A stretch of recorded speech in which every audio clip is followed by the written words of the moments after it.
Welcome to Movies Are Life. I'm your host, Nathan Chandler, and you are in for a treat because for a second week in a row, returning guest Whitney Chandler is joining me here in the studio. Back to back, baby. I feel like the OU Sooner softball team. Back to back champs.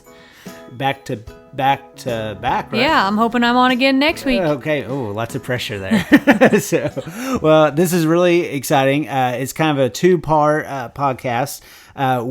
We are officially halfway through the 50 best rom-coms list. It's a lot of podcasts. It is a lot of podcasts. So 25 films down, 25 more to go. And then we will be covering one of Whitney's favorite films, The American President. We did a poll on our social media feeds about we gave 5 choices of movies of rom-coms that weren't on this list, but we thought deserved maybe a spot on there. And I didn't even vote. And I didn't even spotlight it. Yeah, you didn't vote. I kind of feel like your friends came in full force in support of you, though. No, it was just people that are also smart like me.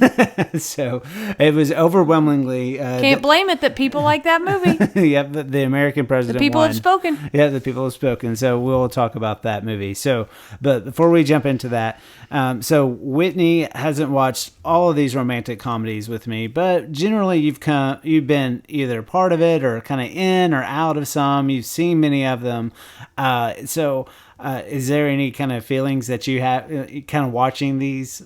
Yeah, I mean, it's fun to watch them. It's fun to see the commonalities between what kind of makes up a romantic comedy and what makes one stand out above the other. Really, it's kind of, for me, just if the writing is good, or the chemistry between the actors or actresses is good, because the storyline and the plot have the same recipe.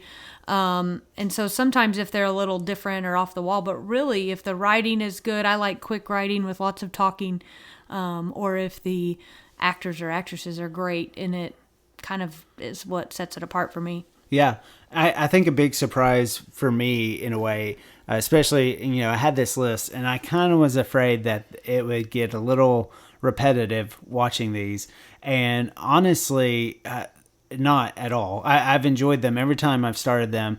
And there's always those tropes, and we have our categories, which we'll kind of talk about a little bit. But I think what's happened is we think of maybe more of all the romantic comedies that aren't good, and those kind of actually run into those cliches. But I think I've been surprised with these 25 so far about how really generally most of them are pretty original in their own way. They do have some kind of common similarities, with the best friend concept or the chase scene, but for the most part, I think just as a movie on their own, I mean, generally they've all been good. There hasn't been one I've just absolutely hated. Yeah, that's true. Yeah, probably the one just off the top of my head that I didn't like the most, and I thought it was entertaining, She's the Man, was definitely one I didn't think that deserved. Well, I'd never seen it, and I was like, this is a strange movie, but I'm surprised it made the list. I'm surprised it made the list. It wasn't the worst movie ever, but I think there's definitely a lot of films that deserve to be on this list instead of that one. Like the American President. Like the American President.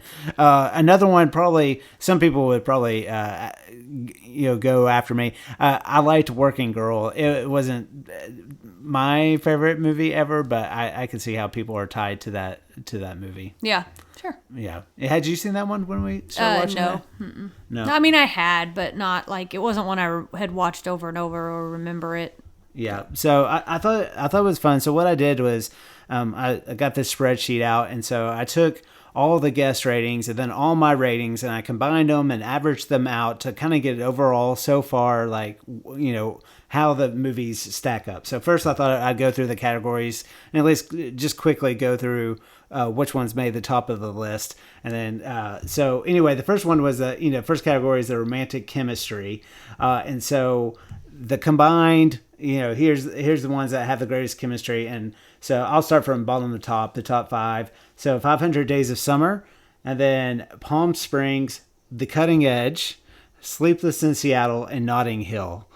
So Notting, Interesting. yeah, but those first two on the list, it's because they're your favorite movies. well, it was also the guest, so you have to kind of keep that in mind. It just kind of depends on that. But there's the top four: Notting Hill, Sleepless in Seattle, The Cutting Edge, Palm Springs, all had a 5 rating. Okay. So yeah, all right. Yeah. The best friend concept.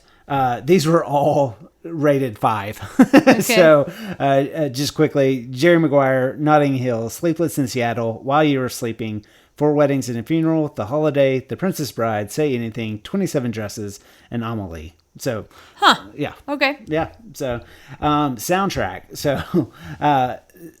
So yeah, once again, number 5 was actually one that we covered at an average of 4.25, and that's How to Lose a Guy in 10 Days. Okay. So I was going to say it better have made the list. Yeah, so that was the very first You movie. lowered that score because I gave it a 5. But it still means I gave it pretty high. Yeah. But the rest that kind of rounded up this top 5, the 4 of them, 500 Days of Summer, She's Gotta Have It, Sleepless in Seattle, and Jerry Maguire. So all solid soundtracks. Okay. So yeah, and then Chasing Declaration of Love, the combined score. Once again, these were all 5s, and there was actually 6 of them. She's Gotta Have It, Crazy Stupid Love, Amelie, Sleepless in Seattle, Notting Hill, and Jerry Maguire.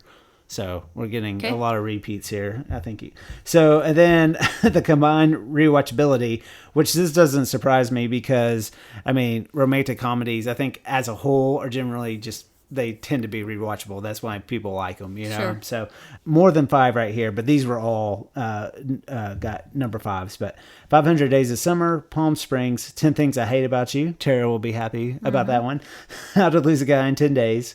Say Anything. The Princess Bride, Forgetting Sarah Marshall, Notting Hill, Jerry Maguire, and Clueless. Yeah, I could watch all those. Yeah, you can watch all those. Sure. Yeah. So quickly. Except I couldn't rewatch 500 Days of Summer or Palm Springs over and over and over. Again, I think those two go back to you and your guest. Yeah. Okay. Yeah. So, all right. So this one, I don't know. What should I do first? The combined top 5, or then my own personal top 5 so far? I guess your own. Okay. Because it's for sure going to sway into the other people's top 5. If somebody has a better idea for like how to calculate all this, I am all ears. So, yeah. So, starting from the bottom up, so number 5 for me was 500 Days of Summer. Of course it was. Do you not like that movie? No, not like you do. Why? I would never, ever want to be with him. But obviously she didn't With either. Joseph Gordon-Levitt? Yeah. Like him himself, or is it the His character? himself, anybody he plays ever. Anybody. Really? You don't like him? I like him I guess he's a fine actor, but he is not my cup of tea. Okay. Fair enough. So number 4 for me was Palm Springs. Mm-hmm. So you not like that one? I did. You just It's like an artsy independent one. You liked it because it was artsy and independent. Yeah. Yeah. But it's very well made. I think you need to watch it again. So, number 3 for me, which I probably starting this list, I wouldn't have thought maybe generally it would be so high on this, but Notting Hill was number 3 for me. Okay, I'll agree with that one. Okay, really like that one. Me too. I would say too. Number 2 was actually number 2 and number 1 they both had the average of 4.8. But are Sleepless in Seattle and Jerry Maguire. So, but personally, Jerry Maguire is number 1 for me. Sure. I think Sleepless in Seattle, especially as far as the different categories I had, really hit all the elements pretty high. So that one is why it's ranked so high. So the combined, very very similar. The top 5. So Palm Springs was number 5. Jerry Maguire, number 4. I know Nikki rated that one a little lower because she just did not vibe with Tom Cruise. So the chemistry between him and Renee Zellweger, she wasn't quite as high on. You're going to roll your eyes about this. 500 Days of Summer, number 3. And so Notting Hill, number 2. And Sleepless in Seattle, number 1. So, yeah. So there you go. There you go. Yeah, so we're real excited. I'll go ahead and tease next week. Whitney won't be joining us on that podcast. She's not going to do the three-peat like our Sooner softball team. But it's almost kind of sort of like you. Your brother is the guest on the podcast, and we'll be covering There's Something About Mary. Is that going to have an X rating? It's probably going to have an explicit rating on it, even though we talked about it, and I think the cleanest way possible is the best way to put that one. Okay. So, but Whitney, I was surprised how much you knew that movie. As soon as it started with the theme song, you were on top of it. Oh, I'm on it. I can repeat that one over and over. Okay, so I guess this is a good time. We'll just jump into The American President.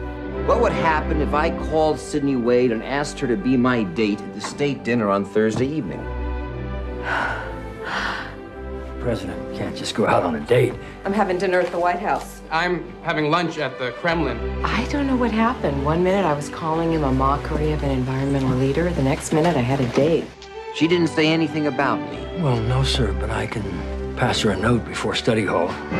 The American President is a 1995 American romantic comedy drama film directed and produced by Rob Reiner and written by Aaron Sorkin. The film stars Michael Douglas as President Andrew Shepard, a widower who pursues a relationship with the environmental lobbyist Sydney Ellen Wade, played by Annette Bening, who has just moved to Washington, D.C., while at the same time attempting to win the passage of a crime control bill during a re-election year. Martin Sheen, Michael J. Fox, and Richard Dreyfuss star in supporting roles. The American President grossed $107.9 million on a budget of $62 million and was praised by critics for its performances, especially of Douglas and Bening, musical score, story, and screenplay. The score of this movie actually was nominated for Best Musical Score at the Academy Awards. The film was also nominated for a lot of Golden Globe Awards, even though it didn't win any. The American Film Institute ranked this movie number 75 on its list of America's greatest love stories. I think even when I told people that we were going to do this movie, it kind of came up of whether or not this was actually a romantic comedy or is it just more of a romantic drama. And after watching it, we started it last night, actually finished it this morning. I definitely thought it was a rom-com. I laughed quite a bit through it. Yeah, you laugh a lot. I don't think it's drama. I mean, I think it's a wonderful story, but I mean, it's not like a slapstick comedy. Yeah. But there's definitely funny parts. Good writing. Yeah, we'll talk a lot about. I'm a huge fan of Aaron Sorkin. I've seen a lot of his stuff, and looking at his stuff as a whole, I would say this was actually probably one of the most lighthearted pieces of film or television he's ever written. Yeah. I mean, I just have lots of. I've always loved it. I've seen it so many times, and rewatching it, I fell in love with it again. I think it's a great story. Yeah, yeah. So go into a little bit. Like, do you remember when you saw this movie first? Well, I was in high school, and I weirdly remember coming home. I'd seen it with my parents because we went to all sorts of movies. But I remember coming home, and I was at home trying to tell a friend why they should go see it. And I was like explaining the whole movie to them, and they were like, well, now I don't need to go see it. And I was like, well, you'll like it. You'll be fine. And, but so I was in high school, but I guess in 95 that makes sense. So, anyway, I don't remember besides that going why, but I mean, I saw it and it really, I mean, we can maybe get more into this, but rewatching it, I realized it really set the stage for my politics and the way I think about things. And those issues then in that movie in 95 are the exact same issues that are happening today and the exact same fights. And it just really set the stage for what I thought his big emblazoned speech at the end.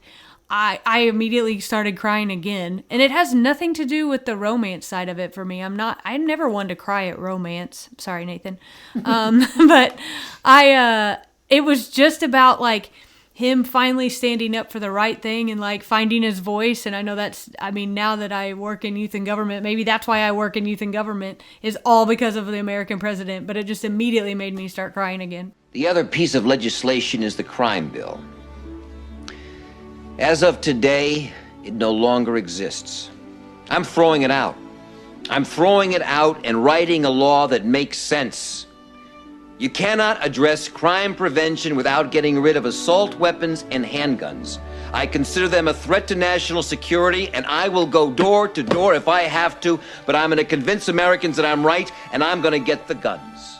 I probably didn't see this movie until we first started dating. I probably made you see it. Yeah, you probably made me watch it. It was like a litmus test of whether or not you were going to stick with me or not. So it was probably that was the first time, and probably haven't seen it since then. But I like you watching this second time. I loved it. I was trying to think of like kind of how overall I would rate it in my mind just as a movie goes, and I think it's a little hard. Especially, I mean, we live in cynical times. And so it's easy to maybe kind of nitpick this movie a little bit as far as, would this ever kind of happen type of thing? It's hard not to take it too seriously because it does involve politics. And especially now our world is so, that's jaded. Jaded. But just watching the movie, I was like, and they even reference, Frank Capra movies like Mr. Smith Goes to Washington and those type of movies. And I love this movie, like just as far as like a movie, just how it makes you feel. It challenges you. It's a smart film. It's real sweet. And also it's kind of, I mean, what an amazing concept. And it's almost hard to keep in mind. And we'll talk a little bit about, I'm a big fan of The West Wing, and as I mentioned, like Aaron Sorkin stuff. This was kind of the first thing. This was. I mean, it was pre West Wing. Yeah. I mean, the movie Dave had to happen before this. Yeah. But I mean, it is a very original concept, and there hadn't been, I think, a whole lot of things that had really gone behind the scenes of the White House before. Well, and I've seen it so many times, and I think until and I'm not going to get way into like the Me Too movement, but like. I had never once thought of it as strange that he like invited her into his office, because he never crosses a line. Like he never does anything he shouldn't do. He's still just like dating her like you would anybody else. But in light of just the world now, I was like, you couldn't make this now, because you couldn't invite somebody in. They would have been like, why are you bringing me to your office? Like there would have been this whole like thing about it. And I think that would have limited this movie being made. Yeah. But I've never ever thought that until this watch of it. Yeah. And I don't know if that's just because it's a new world and a new day. I'm sure it is. But never once did I have those thoughts. Some other, and we might get into this, but some of my favorite scenes are because of a phone call or how you talk to somebody, talking to anybody, or how you order flowers or anything, all had to do with the phone. And we've talked about this on other episodes.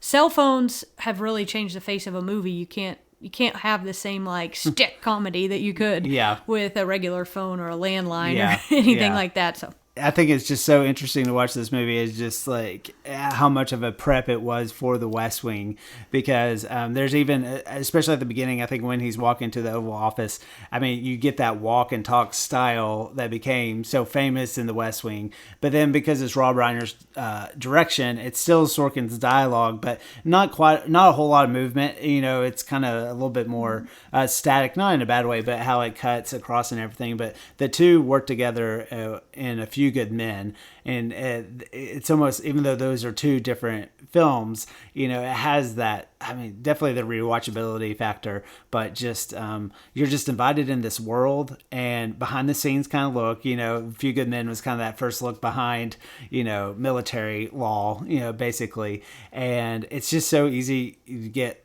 comfortable with these characters, and almost so much so, I don't know if it's because I watched The West Wing so much, but even though he's the president in this movie, don't you kind of wonder like why he's not a little more busy than he is in this movie? Oh, I thought it was just dead on though. Like he said at one time he was 4 minutes ahead, and he was like, I don't know what to do with myself, because probably a president, they just have meetings back to back to back to back to back, and they're answering things back to back. They're not doing work at their desk. Right. They're not doing that sort of thing. And so that feeling of just like, what do I do with my 4 minutes?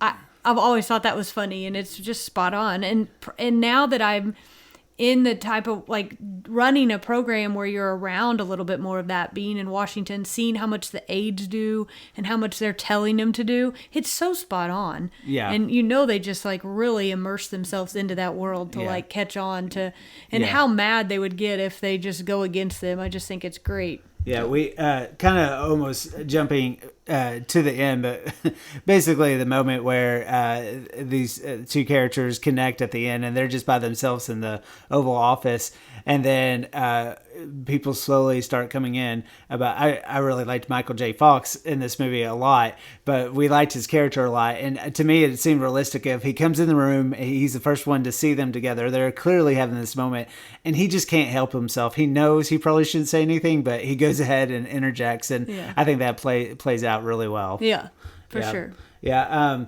So, do you like Michael Douglas here and Annette Bening? I think they were really good choices for this. Yeah, and I think they make the whole movie, her face and magnetism, like magnet. You just are drawn to her and how excited she is, and her smile in the movie.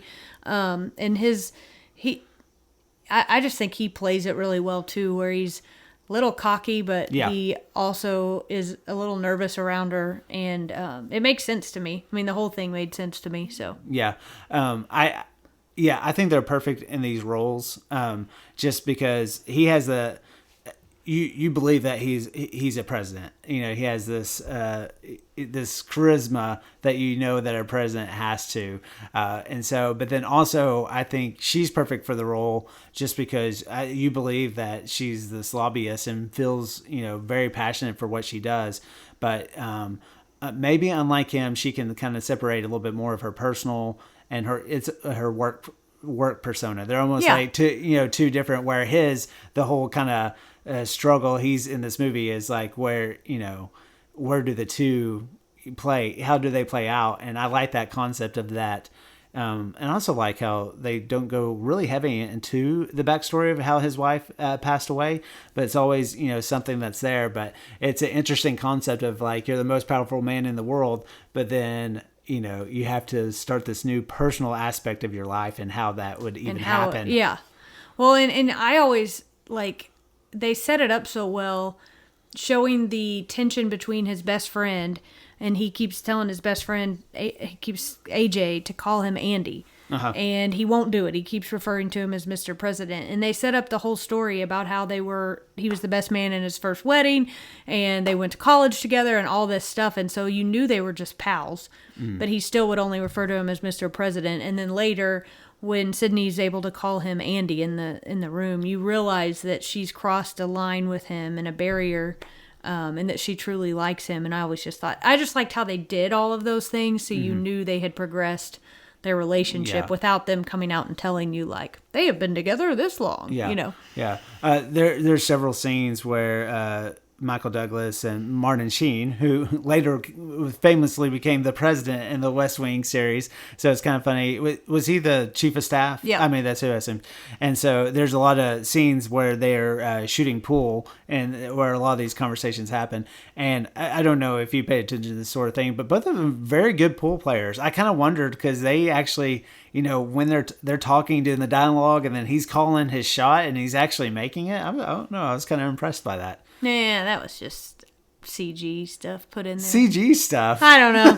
I didn't even watch it. I don't watch that part. I would say this movie doesn't actually feel too dated until the very end, either when he walks in to give his State of the Union address, and you could tell it's like special effects heavy, like crazy. Like you see the same bald white man like 80 times throughout the whole crowd. That is what Congress looks like. You set me up for that. I did set you up for that. That is what Congress looks like. Yeah. Come on. I also want to kind of talk about, I thought it was real interesting. I like this rival that they given him, played by Richard Dreyfuss, Senator Rumson. I really like how, were they even in the same room with each other this whole movie? Just in the one scene where they're at the state dinner at the yeah. beginning. Yeah. But I feel like that really would play out a lot too. Like, these fights are happening not ever face to face, but through like TV and that sort of thing. Sure. And I thought it was real, not to get talking too much about current politics, but I thought it was real interesting because they kept, his staff kept on wanting, Michael Douglas, the president, to, say something, pushing him. And he was like totally quiet. And I think it's interesting. I would say Biden is actually kind of almost taking this page out of this playbook of, he doesn't really,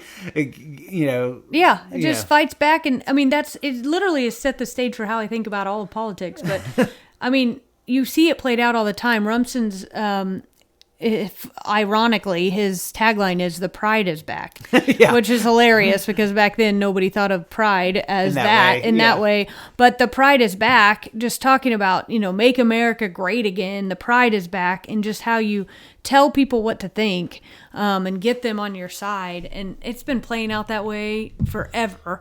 And how in the absence of talking, they're going to listen to whoever is screaming the loudest. And, and I like his answer that if they can't tell the difference, then what's it worth talking? Yeah. But he finally comes to the point that he just has to stand up and speak. And it's like, you have to eventually speak your worth. And anyway, I just think rewatching it just really set the stage for like literally all I do in my life now is because of that movie. And I always have said it was my favorite, but to be honest, it's not my favorite because it's the funniest or it's any of those things. Like we didn't even think Hallie would really like it. It was a little too slow for us to want Hallie. I mean, she's 12. Like, I don't think she would sit and love it like we do. Because it is just a little bit just of a slow, I love the score behind it. There's just something so peaceful about it, and I just like how it all wraps up, and I really just like the message more for the political message than I do them together, even though I love their chemistry, and I'm great that they're together, but I don't really think that's as much about what it's about. Yeah, and it seems like their relationship is very natural, and I think it's really interesting, even though I knew they would end up together. I honestly couldn't remember necessarily like how it was resolved, and I think it's a really interesting conflict of interest of that would be a really tough decision no matter like who you are, regardless if you were the president or not. But, well, and his friends, if you want to say they're best friends for your category, his whole staff just really call him out. And I like that about it. Just call him out on what he's doing, and how he's acting. And he and his friends fight at the end where he just says, like, it's one of my favorite, I remember it all the time, but the chief of staff says, the president kind of like gets onto him and says, "You've been following in my footsteps, in my shadow the whole time." And he goes, "Yeah, because if I wasn't, you would be the best professor at the university right now. You would never have been the president." And what a line. I mean, it's true. He had to be with him for him to make it as far as he did. And it really wasn't a put down. It's true. Yeah. He would have been the most popular professor. Yeah. Are there any scenes that really stood out to you? I remember one started and you were like, "Oh, I love this scene." I love the phone call scene. I think it's hilarious. They set it up great that her friend says, "Do you want to hear my Andrew Shepard impression?" And she's like, No, I don't. And he's like, "Shut up," and hangs up on him. And the phone immediately rings and it's the actual Andrew Shepard trying to call her. And she just immediately thinks it's her friend. And so just like comments on his butt and how cute it is and all these sorts of things. And I mean, she just sticks her foot in her mouth again and again. I love that scene. I think it's great. What did you mean when you said that you didn't have a phone? Oh, I just moved to Washington over the weekend, and my apartment isn't ready yet. This is my sister's apartment. Come to think of it, how did you get this number? How did I get the number? That's a good question. I don't know, probably the FBI. Oh, the FBI? Sure, because if you want to find someone and you're the president, that's who you'd call. You know who else is good at that? CIA?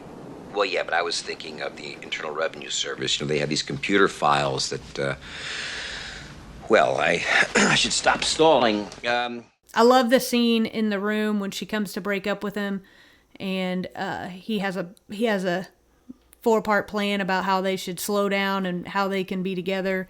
And she kind of comes out and speeds it up when she's not wearing very many clothes and she's wearing his shirt. Mm-hmm. I always thought that scene was great. Good scene. Yeah.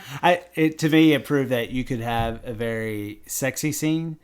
And I mean, I think they kiss and then it cut. Yeah. And, all the setup is just what you needed for that. Yeah. Yeah. But just the dialogue, he always had dialogue that just flowed out of him. And I guess that's out. I don't know which one wrote it, but I just love the continual dialogue that's on a higher level. It's a little like watching Gilmore Girls where the conversation's just going. But I love that it just is constantly in the background and they can just riff back and forth. but there's always some point to it, and I just always think that's great. I think that's probably what I like about it. It's almost like sing-songy. It's such a rhythmic talking. Oh yeah, along with the sure. score, just very soothing. And that's kind of, I think when this movie starts off, immediately you're kind of trying to play catch up because they immediately throw you into this world. And I like movies like that, or that respect the audience enough to be like, you're smart. You'll catch on to like what this is, and you ease into it. But yeah, I mean, like I said, like in '95, I think this sort of dialogue, especially with politics, just hadn't been seen before. So I'd be curious to how people who are in everyday politics feel about this movie, or if it's a good this movie is very much a fairy tale, using politics as the catalyst to tell the story. Except it's what, almost 30 years old now? Yeah. Almost 30 years old, not quite. And it's the same exact fight and arguments. Yeah. The same exact global thing. Warming, guns. But also like using one side against the other, gun rights, global warming, 20% reduction in fossil fuel. Like, had we actually done that, and they were talking about how they'd grandfather in the Volvo and let them still use that car. When we bought our car, just 2 or 3 years ago, they were like, by the time your loan's done, they won't even be selling cars with gasoline anymore. And we both looked at each other like, what are you talking about? And maybe it'll be true, but that's only like 5 years down the road. But it's still the same fight over and over and over. It's just crazy. I definitely picked up on it now, but we watched this movie, early on in dating and stuff. And you were kind of subtly, I think, telling me how important shoes were to you in life. And so I just laughed watching this movie this time where his daughter says, like, remember to compliment her shoes. Except I'd like it noted, those were heels that they were wearing, and I do not wear heels. I only wear, like, on par Nikes or whatever the right shoe is at the time. That's what I would like to have on. Tennis shoe. Yes, but you're very aware of the shoe aura that you give off, correct? Sure. Yeah. Yes. And you've definitely passed that down to our daughters. Yeah. So, anything else that stood out to you? The end scene, of course, is like super memorable. I mean, it is just. I love all the scenes. I love when the flower shop person, when she hangs up on him and yells when he tries to order flowers, because that would be so true. You'd think that they were pranking you, and he's just so like smug about it. Like, you don't have dogwoods? Like, who has dogwoods? You know, and it's just like such a dumb thing to say and do. But then when she walks in there and she's just like the worst customer service, and then she just faints. But I also I just remember so many things about they get in that car and he wants to, like, anytime that there's like a strike or a bad weather at Christmas and everybody's flights are going to be delayed, I think about that line in the movie all the time. That's like, there's a strike at Christmas, you got to go to the airlines. I mean, like, he had to stop what he was doing and fly there. And I'm like, I don't know why I've always thought about that. The news story, when he says, like, they were like, it was the third story on the news, and he's like, what was the fourth story, to find out if his story was that big a deal. And I think about that all the time too, like the placement of the news stories. And I don't know, it probably was just because of the age I was, 15 years old. It's like really shaped my brain. But that movie just stayed in my brain for whatever reason. Anyway, so. Yeah, I think what Sorkin is amazing at is he always tells his story, and he always finds like an element that like we can all relate to, and he weaves it throughout the story. And in this case, it's the flower shops and the flowers, and just like what flowers mean as far as like first dates or when you break a date, and how it pays off at the end, even when he hands her the roses from the rose garden. Yeah, which I always thought that line didn't. I thought that line fell flat. It's so cheesy. Yeah, but him and the sister might be the worst actress in the movie. The sister, her sister that she lives with. Oh, and the roommate. Yeah, very she's forgettable. Just bad in that line. I'm always like, that's how we end this movie. Oh. I have a rose garden. Yeah. I just hated it, but again, I'm not much of a sappy romantic. Yeah, but I like how it ties. Like, it does tie the whole flower thing, like all together. Yeah. I really like that. Movie musings. If you were president, Whitney, what is one thing you would just take advantage of that you just would not have to worry about anymore? So like he takes it upon himself to order flowers himself, but that's something he totally could just, like, his staff would usually get it for him. So like what's something you would really just like love? That I don't have to do anymore? Yeah, that you don't have to do anymore. Like, just I would just have a the Diet Coke cold brought fountain drink to me every day. Yeah. That's what I would like. But I thought you were going to be more political, and I would get the guns from the beginning. That's what I would like to do. I'd like to get the guns. I've been saying that since 95, that one line. So if you're wondering, Whitney would be a one-term president. That probably wouldn't get elected. That's true. Yeah. Fine. I always, the fact that they didn't have to work, that they don't have to worry about their meals. I think it would that be would be pretty great. amazing. Don't have to cook anything. Yeah. I like that somebody tested his food before he could eat the soup. Yeah. But I will say, I want to go back to this. I'd like you to note that Nathan is always the calming presence. He always like comes back to get my when I'm sitting there getting too political, you can swoop in with a joke to say I wouldn't make it very far. And the president always has to soften me. Appreciate that. That's why people stay friends with us, is because of Nathan. I don't know about that. I threw you off. Yeah, you did. What was I going to say? I was talking about the meals and stuff. Oh, but I will say one thing, they have that big dinner that one night, whatever. I do think yes, you have your own chef and stuff, but all those sit down dinners you have to do, those have to get old, right? They have to get old, yeah. Yeah. For sure. Yeah.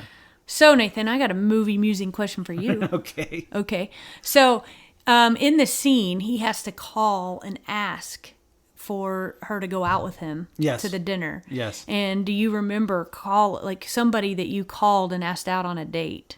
And were you nervous? Oh. Or do you have a specific story about that? I don't know if I have a specific story. That was never my strong suit at all. Like, I just I was always like too much in my head about it. Our first date, I knew that it was nerve-wracking that we had finally planned a dinner out, you and I, and we were supposed to go to dinner. Yeah. And my dad, of all things, had his flight time wrong, which isn't odd now that you know him, but I didn't know how to explain that to you, and I was supposed to pick him up at the airport. And I thought it was at like 8 p.m. or 9 p.m., but it was really at like 1 or 2 p.m. And so we had to switch to a lunch. And I was real afraid you'd think I was just blowing you off because I switched you to a lunch date. But I wonder, it probably made you nervous, but those first date things are just so weird. And they talk about that going down the stairs. Like, how was this first date for you? And she's like, so far it's pretty normal. As like everybody's taking their picture. And right, yeah. It's the state of the state dinner or state, federal, whatever dinner it was. Yeah. But. Yeah, here's a question for you. How would you, I think though, I was never somebody who wanted to be like uber famous or anything like that. But as I get older, like more and more, it's like no way I would ever want to be at that level of fame. How would you handle like being in the spotlight? Like would you like all that attention or? No, I would not like to have to think about what I put on all the time. I barely can stand to think about that now when I go out somewhere. I'd just like to wear my sweatpants and a t-shirt. So no, I would not like that. But I do like being the spotlight of attention. So maybe just in my own circle. I'd like to be famous in my own friend group. How's that? Yeah, we haven't finished it yet, but we've been watching The Diplomat, which is very different from this, but kind of that similar world of politics and relationships and stuff. And Kerry Russell's character in it is very refreshing because they basically want to doll her up all the time, and she just hates everything about it. She's like, no. No, yeah. Rom-com rankings. We can quickly go through the categories, but what would you rate the romantic chemistry between the two here? I love their romantic chemistry. Yeah. I really like the after their first night together, like he comes back in the room and he's like, I'm good, that's good. I'm good. And his face would get nervous or cocky, and then I just think they play off of each other really well. When she smiles at him or gets giddy about him, like if he sent a ham or the ham, Virginia ham. The Virginia ham. I think she does really well at making you really feel it. So I give that one a 5. Okay. Nice. Yeah. I got to rank these things high if I'm ever going to get 500 Days of Summer off the top of the list. Well, 5. I give it a 5. So, I give them a 5 as well. The actors that are chosen here were perfect. I really like Annette Bening a whole lot in this movie, and they just you just immediately you see you see that there's a connection without them ever really saying why or anything like that. You can totally buy why she's falling in love with this guy, not because he's the president, but because of who he is. Yeah, totally. Yeah. So okay. So the second category, the best friend or friends. What do you give this? So you don't see hers really. I mean, she's got her office mates, but his are also office mates. I think his are great. I think you really believe AJ. And you really believe, I forgot Michael J. Fox, his name, but I think you really believe them because they hold his hand to the fire and that sort of thing. But her sister, I don't think is great, but she doesn't really have a best friend. So I like the sub-characters, but I think it matters who you say they are. But I did love those characters. Like, if we're just talking about character development, I think those characters are great. The way they feed off of each other, the way they always hit the same things, I think that's good. Yeah. Lewis was Michael J. Fox's. It's a good name. And apparently he modeled that character after George Stephanopoulos a lot because Bill Clinton was president at this time. And I read, very fitting. And I read that he allowed this production crew to come to the White House 4 different times to do research and everything about this. So it seems very much like his vibe. Like, you come in here. Like, you're going to get the guns. Yeah. So what did you rate it? I'm sorry. A 4. A 4? Mm-hmm. Okay. I think that's fair because I think 4 is a good one because we don't get so much support on her end. Yeah. I mean, this is kind of more of his story. Sure. But I think AJ definitely, I mean, anytime you have someone who, can call you out for things, but just be, being just as supportive as well. Yeah, I think he's great. Yeah. So what about so usually I would take the time to listen to the soundtrack. Didn't get to, but I love the score so much. I love the score. Yeah. We didn't get to talk about this, but my so I give it a 5. Now, it's not a soundtrack. It's not like I'm gonna play it in the car. No. So if it's just on the score, I give the score a 5. Yeah. And I just love it. It's so peaceful, and I needed to get this story in because so I'm just gonna do it here. But my good family friend Kristen and I, both preachers' kids, both same political party, probably growing up, both probably oddballs for our time because we like this sort of thing. But this was a movie that spoke to both of us. We both loved it. And when she came to visit me when you were out of town when I was 6 months pregnant, so she stayed with me that weekend. Out of town, I was in Vietnam. Right. I was more than out of town. For work, yeah. But she came to stay with me because I was pregnant and I didn't have family there. Like, that's why she came. It was so awesome. But we made Hallie's Changing Table, and we just played this movie on repeat because we both love it. But the peacefulness of it in the background is it's like it invoked something in me. I just loved every moment of it. So I give it a 5 for the score. Now, it's not a soundtrack. No, but I just looked up the soundtrack. I mean, the score is the soundtrack. So, but I'm just saying it's not one I'm going to go play on my Spotify list. Yeah, but no, I think that's okay. Yeah, that's a fair rating. I would give it a 5 as well. So it was very good. Chase scene or declaration of love. The best chase scene of any movie. I give it a 5 hands down. His speech is like par none. I love it so much. It made it into my chase scene engagement video that you made me because it's so good. But he professes his love in it, but he also doesn't go on and on about her. It's just the right amount of romance for me. But then when she has to come back and they make that whole joke about DuPont Circle again, I think it's just perfect. Yeah, it's great. I give it 5 as well. Mm-hmm. And I'm finding that watching these movies, almost the moments at the end that work the best is when someone declares their love, but in an unselfish way, almost letting go of that person because, but in this case, he's doing what's right, but it's because of what he did, he did the right thing that leads her back to him, not because he just oogled over her or anything like that. Yeah. So, I do too. It's when he gets on to Rumson for calling her a whore. Yeah. That part, you're like, man, you get it. And rewatchability. A 5. A 5, yeah. A 5. Just the quick math. I feel like this falls as a 4.8 now with our scores. So a 4.8 is going to put it right there on the top of your 5 list, even though this isn't one of your 50 best rom-coms. Yeah. So if there's 51, I think it's falling in line. Yeah. Just saying. Again, goes back to the Raiders. And this is the Raters. You and I are the Raiders. Okay. And I was like, the Raiders. Not the football team. The Raters.